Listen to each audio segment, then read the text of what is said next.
Para Martín Lutero fue la carta de Pablo a los romanos la que Dios utilizó para abrirle los ojos al Evangelio. Y así las luces se encendieron para Lutero cuando comenzó a entender que Pablo estaba hablando aquí de una justicia que Dios en su gracia pone a disposición de los que la reciben de forma pasiva, no de los que la alcanzan de forma activa, sino que la reciben por fe y por lo cual una persona puede ser reconciliada con un Dios santo y justo. Hoy, en Renovando tu Mente, la experiencia de la torre. La vida de Martín Lutero como monje fue una tortura. Su conciencia nunca fue apaciguada por mucho que trabajara. Le aterrorizaba que sus obras nunca fueran lo suficientemente buenas para complacer a Dios. Gracias por escuchar Renovando tu Mente mientras continuamos con la serie de enseñanza que hemos titulado Lutero y la Reforma. En esta serie de 10 lecciones, el Dr. Sproul ofrece una introducción completa a la vida y pensamiento de Martín Lutero y explora el Evangelio recuperado por Lutero y los demás reformadores protestantes. Martín Lutero se caracterizó por su inquebrantable lucha por la doctrina de la justificación por la fe sola. Pero para poder entender su ferviente defensa de esta verdad bíblica, tenemos que tomar en cuenta su encuentro con el libro de Romanos que cambió su vida. Pasemos de nuevo al aula de clases a escuchar al Dr. R.C. Sproul mientras describe cómo Lutero llegó a entender el Evangelio por primera vez. Vamos a continuar con nuestro estudio de Lutero y la Reforma del siglo XVI. En las sesiones anteriores mencioné que en los años de juventud de Lutero, él era propenso a tener una crisis seria cada 5 años. En 1505 tuvo la experiencia del rayo que lo envió al monasterio. En 1510, como vimos la última vez, tuvo una experiencia de desilusión en su viaje y peregrinación a Roma. Pero quizás la crisis más importante de toda su vida, el episodio que lo definió como hombre, como teólogo, como reformador y como cristiano, ocurrió en el año 1515, en lo que se ha descrito como su experiencia de la torre. Antes de analizar la experiencia de la torre, debemos saber cómo Lutero pasó de Erfurt a Wittenberg.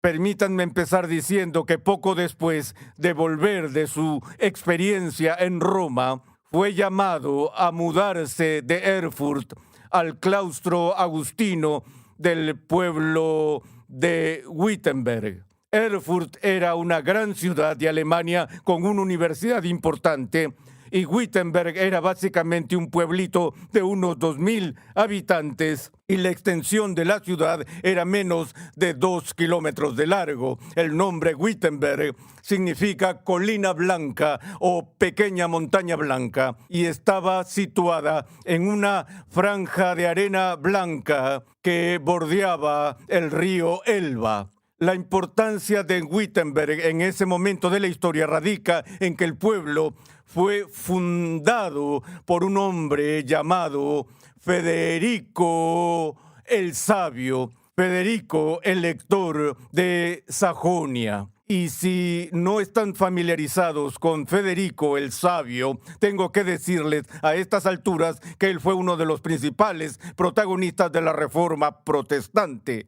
aunque en gran medida fue involuntario. El sueño de Federico era crear un centro cultural e intelectual en Wittenberg que compitiera con la Universidad de Heidelberg y con los mayores centros intelectuales de Alemania. Y con ese fin buscó y recorrió toda Alemania pidiendo a varios monasterios que nominaran a sus mejores jóvenes estudiosos a fin de unirse a su nueva facultad en Wittenberg y pudo obtener los servicios de 3 académicos jóvenes brillantes, uno de los cuales era Martín Lutero. Lutero aún no había terminado su doctorado, tenía una maestría en estudios bíblicos y fue llamado a la ciudad para ser el profesor de Biblia en la facultad allí en Wittenberg. Además de fundar la universidad allí, Federico también quería crear el mejor relicario que se pudiera hallar en toda Alemania. Su sueño era hacer de Wittenberg la Roma de Alemania. A lo largo de un periodo de 10 años más o menos, buscó por todas partes para recolectar varias reliquias que se pudieran guardar en la iglesia de Wittenberg y que atrajeran a los peregrinos literalmente de toda Europa para hacer sus peregrinaciones a Wittenberg por el valor de las indulgencias del purgatorio que implicaba tal viaje. Llegó a reunir una colección de reliquias de más de 19,000 objetos, cuyo valor en indulgencias, si consideras a cada uno de ellos durante su peregrinación, era 1,902,202 años y unos 7 meses de exención del purgatorio. Así, su sueño de establecer un relicario gigante allí en Wittenberg fue una realidad. Entre las reliquias que pudo reunir se encontraba un trozo de paja del pesebre de Jesús, pelo de la barba de Jesús, un trozo de la cruz, un pedazo de piedra del monte de la Ascensión, incluso una rama de la zarza ardiente de Moisés. Era una colección impresionante. Federico el Sabio es conocido como el lector de Sajonia porque fue uno de los varios hombres en Europa que tenía un voto en la selección del santo emperador romano, aquel que presidiría el Sacro Imperio Romano, de quien los estudiosos han dicho que no era ni sacro, ni romano, ni realmente un imperio. Y, de hecho, en el año 1519, creo que fue así, el emperador del Sacro Imperio Romano, Maximiliano, murió y el trono del emperador quedó vacante y había 3 candidatos principales para suceder a Maximiliano. 2 llevaban la delantera y el tercero tenía muy pocas opciones. Los favoritos eran Francisco, quien era rey de Francia en ese entonces, Carlos, quien era rey de España, quien no hablaba español y era considerado como un tonto, incluso por sus contemporáneos. Y el tercer candidato, que estaba muy por detrás de Francisco y Carlos, era el rey de Inglaterra, Enrique VIII. Así, la trama se complicó a medida que la carrera continuaba y el Papa en Roma en ese momento, León X, no quería en absoluto que Francisco ni Carlos se convirtieran en el nuevo emperador del Sacro Imperio Romano.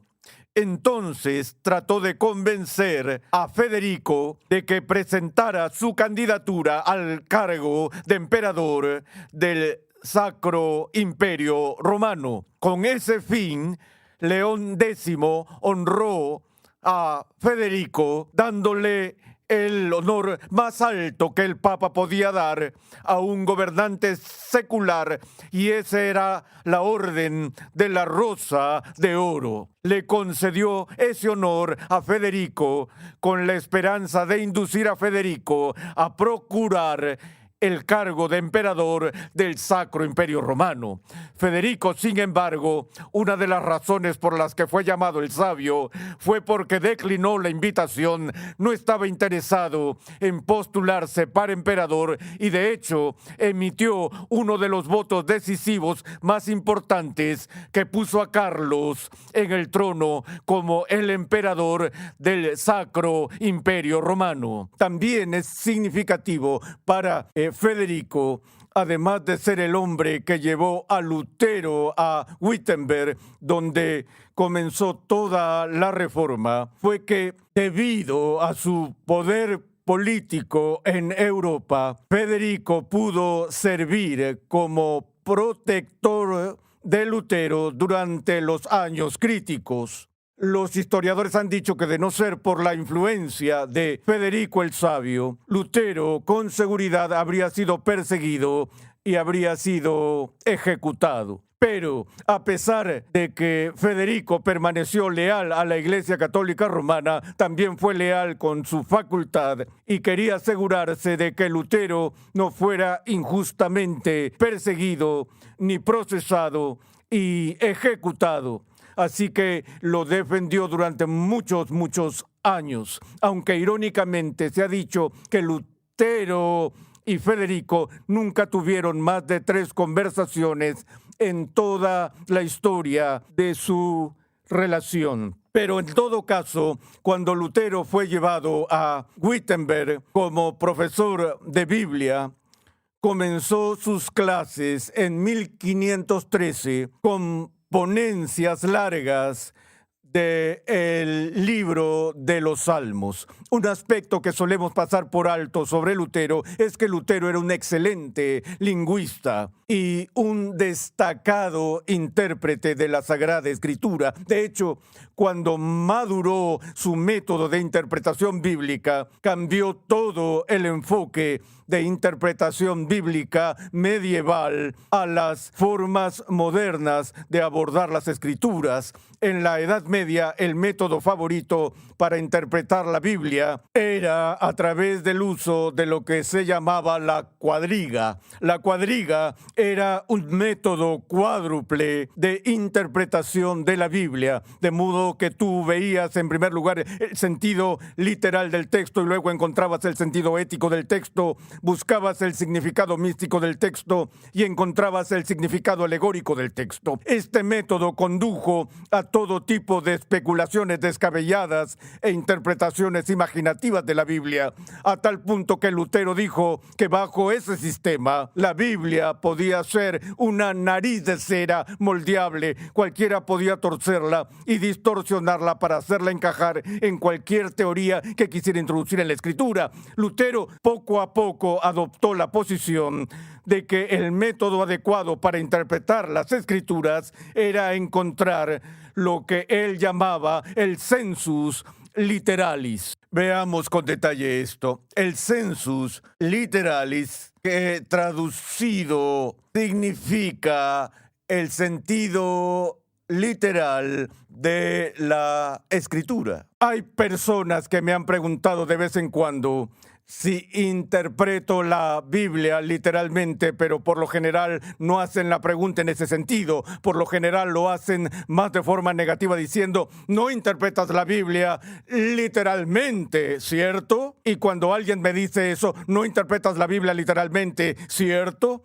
Nunca digo que sí. Y nunca digo que no. Siempre respondo esa pregunta de la misma forma. Si alguien me dijera, no interpretas la Biblia literalmente, ¿cierto? Mi respuesta siempre es, por supuesto. Es decir, obvio. ¿Qué otra forma legítima hay de interpretar la Biblia que no sea interpretarla literalmente? Pero entiendo que cuando la gente me hace esa pregunta, no se refieren a lo que Lutero quiso decir con el sentido literal o lo que yo me refiero. Lo que Lutero quiso decir con el sensus literalis fue que debemos interpretar la Biblia según cómo está escrita. Si es narración histórica, la interpretación según las reglas de la narración histórica. Si es poesía, la interpreta según las reglas de la poesía. Si es didáctica, interpreta según esos cánones y así. pero no existe un griego del Espíritu Santo en la Biblia. Un sustantivo es un sustantivo, un verbo es un verbo, y debes tratar la Biblia en ese sentido como si fuera cualquier otro libro. Desde luego no es como cualquier otro libro, porque ella y solo ella es la palabra de Dios. Pero de todos modos, Lutero levantó un cerco alrededor de todo intento de tener una interpretación mística y espiritualizada de la palabra de Dios. Él quería buscar el sentido claro y el significado llano de las Escrituras para que entendamos la palabra de Dios tal como fue escrita y entregada originalmente. Y así, este principio de interpretación bíblica lo desarrolló durante los años en que enseñó en Wittenberg, lo cual comenzó con su extensa exposición del libro de los Salmos. En 1515 es el año en que dije que sufrió la crisis más importante, tal vez de toda su vida, en lo que se llama la experiencia de la torre. Y comenzó cuando recibió la tarea de enseñar el libro de Romanos. Al inicio de sus sesiones, al leer el primer capítulo de Romanos y llegar a Romanos 1:16, leyó estas palabras: porque no me avergüenzo del Evangelio, pues es el poder de Dios para la salvación de todo el que cree, del judío primeramente y también del griego. Después, en el versículo 17, que según la mayoría de los estudiosos corresponde al tema de toda la epístola de Romanos, Pablo escribe: porque en él, es decir, en el Evangelio, la justicia de Dios se revela por fe y para fe, como está escrito, mas el justo por la fe vivirá. Cuando Lutero leyó por primera vez este texto y comenzó a leer las oraciones de Lombardo y otros comentaristas de la Edad Media, estaba luchando con un concepto del versículo 17 que encontraba personalmente repugnante. Y es que tal versículo hablaba del tema que aterrorizaba a Lutero más que cualquier otro. Se trataba de la justicia de Dios. Fue para calmar su conciencia que trabajó tan duro en el monasterio, que fue tan riguroso en su ascetismo y en sus peregrinaciones y confesiones y todo eso, porque estaba atormentado por el fantasma de un Dios justo que Lutero sabía que si le juzgaba según el estándar de la justicia de Dios, Lutero perecería. También entendía que por mucho que se esforzara e hiciera, nunca podría satisfacer las demandas de la justicia de Dios o la rectitud de Dios a fin de lograr entrar al cielo. Así que la barrera suprema que se interponía entre Lutero y su Dios era la justicia de Dios. Lutero comprendía en lo más profundo de su alma el abismo que existe entre la justicia de Dios y la injusticia del pecador. Y Lutero no veía ninguna forma posible de cerrar la brecha. Pero mientras leía este texto y estudiaba este texto y preparaba sus clases, llegó a comprender de un modo totalmente nuevo y radical lo que Pablo estaba diciendo en Romanos, capítulo 1, versículo 17. Dice: aquí mismo, en el Evangelio, la justicia de Dios se revela por fe y para fe, como está escrito, mas el justo por la fe vivirá. Un versículo tomado del libro de Habacuc en el Antiguo Testamento que se cita 3 veces en el Nuevo Testamento. Lutero frenó de golpe y se preguntó: ¿qué significa esto? Que haya una justicia que es por fe y por fe, para fe. ¿Qué significa que el justo vivirá por la fe? Que, como dije de nuevo, fue el versículo temático para toda la exposición del Evangelio que Pablo expone aquí en el libro de Romanos. Y así las luces se encendieron para Lutero cuando comenzó a entender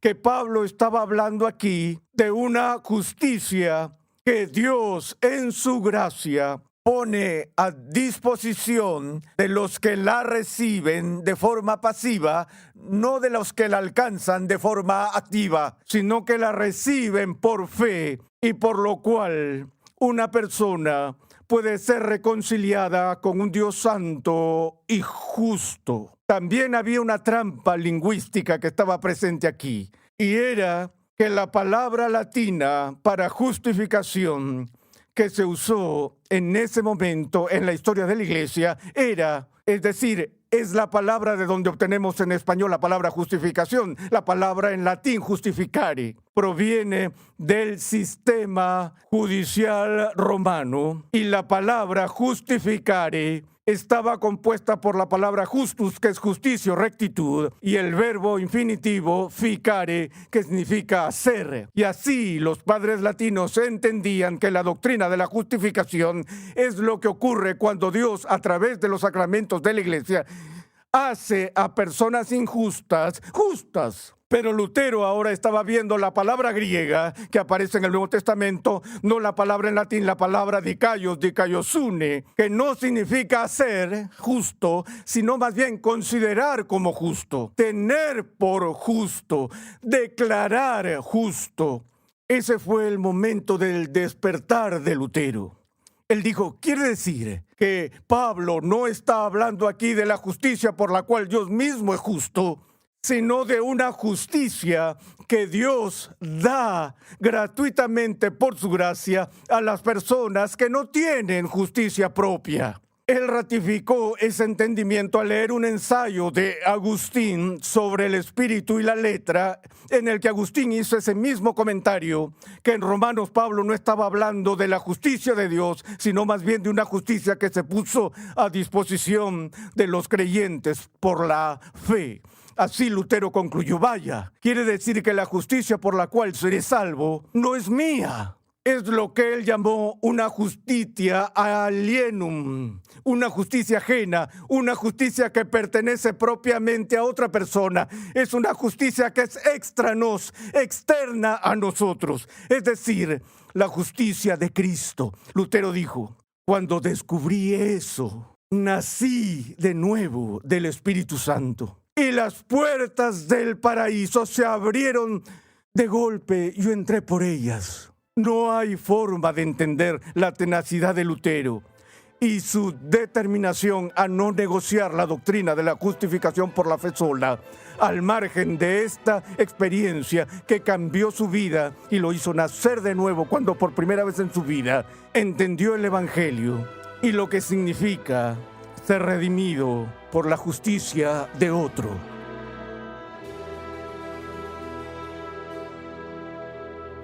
Ese es un punto al que todos debemos llegar. Comprender que nuestra posición con Dios se basa en la justicia de Cristo.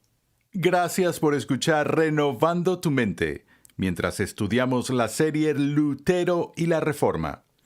En esta serie nuestro maestro, el Dr. R.C. Sproul, nos lleva a través de los eventos que condujeron a la confrontación de Martín Lutero con la Iglesia Católica Romana. Este es uno de los puntos más críticos en el desarrollo de la Iglesia cristiana y es importante que entendamos la historia y la teología de este período. Recuerda que en nuestra página web renovandotumente.org puedes solicitar una guía de estudio gratuita para tu edificación personal o para usarla en grupos pequeños. Nos complace anunciar que la nueva traducción y edición al español del clásico libro de R.C. Sproul, La Santidad de Dios, ya está disponible. En La Santidad de Dios, el Dr. Sproul explora el carácter santo de Dios y explica por qué esta santidad nos fascina y nos aterroriza. A medida que analiza el impacto de la santidad de Dios en el profeta Isaías, Martín Lutero y los santos alrededor de la historia, descubrimos que solo hay una manera de estar ante el santo. Este clásico y célebre libro ha ayudado a miles de cristianos a comprender mejor quién es Dios, quiénes son ellos y qué significa estar revestidos de la justicia de Cristo. Para más información, visita la página web lasantidaddedios.com hoy mismo. En los días de Martín Lutero, uno de los papas más corruptos de Roma financió la construcción de una nueva catedral por medio de la venta de indulgencias. En el siguiente episodio de Renovando tu Mente, R.C. Sproul explica cómo las indulgencias se desvían radicalmente de la enseñanza bíblica de la salvación. Escucha un avance de nuestro próximo programa. Por la forma en la que esto se llevó a cabo, se convirtió en el escándalo que provocó la reacción de Lutero y las 95 tesis que publicó en la víspera del Día de Todos los Santos en 1517. Renovando tu Mente es una producción de los Ministerios Ligonier, la confraternidad de enseñanza del Dr. R.C. Sproul. Nuestra misión, pasión y propósito es ayudar a las personas a crecer en su conocimiento de Dios y su santidad. Sintonízanos nuevamente en esta misma emisora y en este mismo horario y únete a nuestra gran comunidad virtual en las redes sociales.